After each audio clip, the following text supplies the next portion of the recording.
Tonight, volcanic ash has caused the worst disruption in air travel since 9/11. The ash cloud, we're told, will cover the entire United Kingdom. Airspace over the United Kingdom, especially Heathrow Airport, you don't just talk about a ripple effect. This is a massive wave.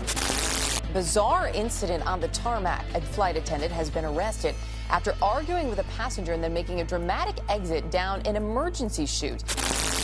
The Splendor is dead in the water some 80 miles off the Mexico coast. The passengers stuck for hours without air conditioning or working toilets.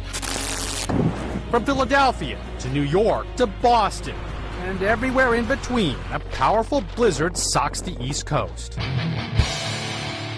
In a year of unprecedented travel turmoil, TravelGuard launched a search that spanned a gauntlet of vanquished vacations, calamitous cruises, and harried honeymoons. After hundreds of tales of treacherous travel, who has been voted the world's unluckiest traveler?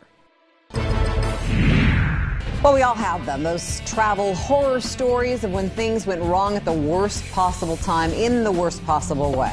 Convinced the Woodburns had a unique story to tell, Rob went onto his computer and entered into a contest called, get this, the world's unluckiest traveler. Well, if your holiday vacation becomes a travel nightmare, there is a bright side. You can win some cash or prizes. It's a hot topic this morning. At 6:22, they're talking about it at LA's #1 morning drive radio show, the K-Earth Morning Show with Gary Bryan. Gary and Lisa Stanley, do tell.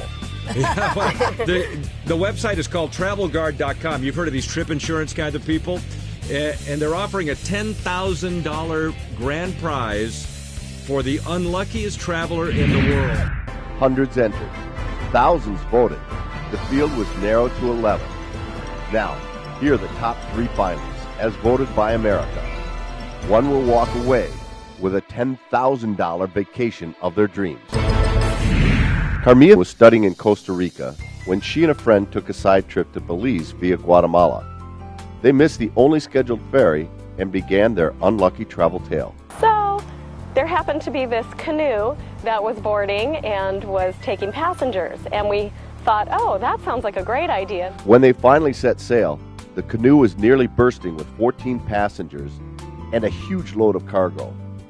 With land just out of sight, the engine died.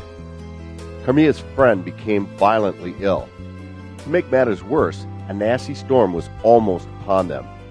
Frightened, Carmilla and her nauseous friend prepared for the torrential downpour. When we got there, though, I tell you, we jumped out of that canoe, kissed the ground, we're thankful to be alive, and then my friend ran off as fast as she could to find the bathroom. His wife Megan were on a dream vacation to the Grand Canyon.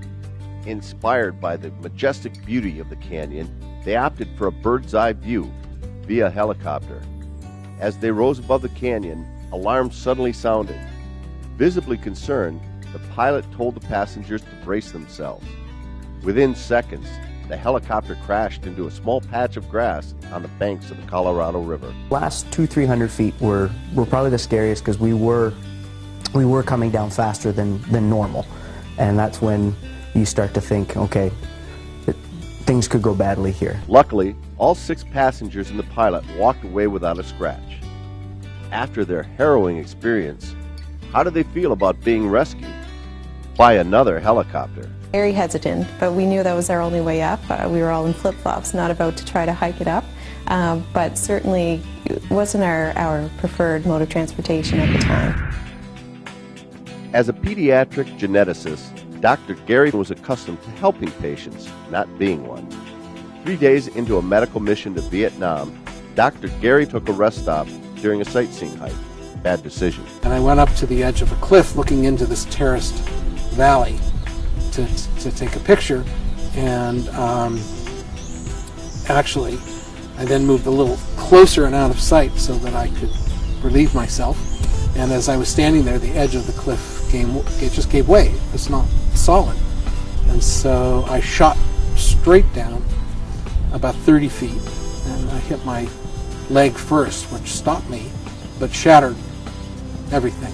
It took 10 men to stabilize the doctor and carry him to safety. Soon after, Dr. Gary endured a 14-hour ambulance ride, an airlift, and hardware newly installed in his legs. He arrived home within days of his original return date, never seeing a single patient. And now, the time has come. The unlucky few have been chosen, but only one will walk away with the title, World's Unluckiest Traveler.